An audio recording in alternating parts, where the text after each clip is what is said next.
This is Bill Jasper with the New American Magazine. We all remember Representative Nancy Pelosi's infamous statement that we have to pass the ObamaCare legislation so that we can find out what's in it.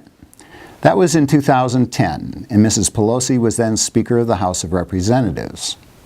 Well, Congress followed her advice and passed ObamaCare, formerly known as the Patient Protection and Affordable Care Act.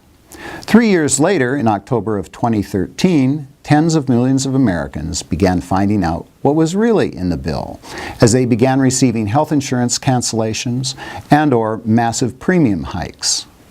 They also began to learn that under Obamacare, the IRS has been given new powers to go after them and after their businesses and their bank accounts.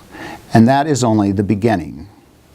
As with all legislation, the devil is in the details, and lots of devils keep popping out of the constantly evolving details as dozens of federal agencies continue churning out thousands of pages of regulations to implement the misbegotten and misnamed Affordable Care Act. There are many important lessons from Obamacare that we should apply to another huge project that could have a similarly devastating impact on our nation.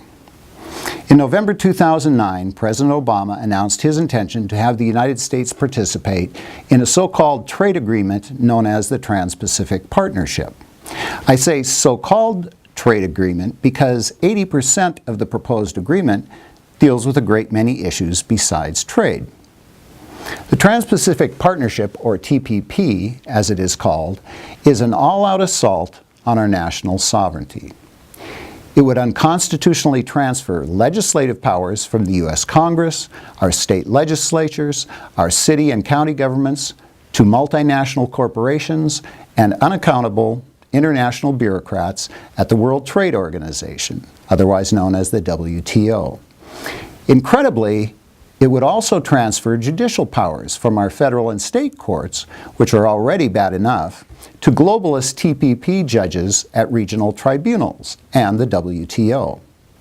It would also confer huge advantages on foreign businesses and large multinationals, while at the same time putting companies that operate here in America, especially small and medium-sized enterprises, at a competitive disadvantage.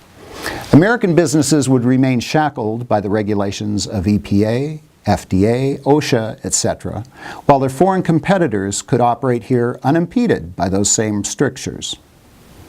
Like the infamous NAFTA trade agreement passed in the 1990s, the TPP would usher in another wave of outsourcing, as the remaining manufacturing and technology bases would be given incentives to move to the Pacific Rim countries, resulting in millions of more American job losses. With TPP negotiations on track to be completed by the end of 2013, President Obama will likely ask Congress to approve this trade agreement in early 2014. Contact your senators and representatives and urge them to oppose the Trans-Pacific Partnership, and visit thenewamerican.com to see the many informative articles we've published detailing the dangers of the TPP.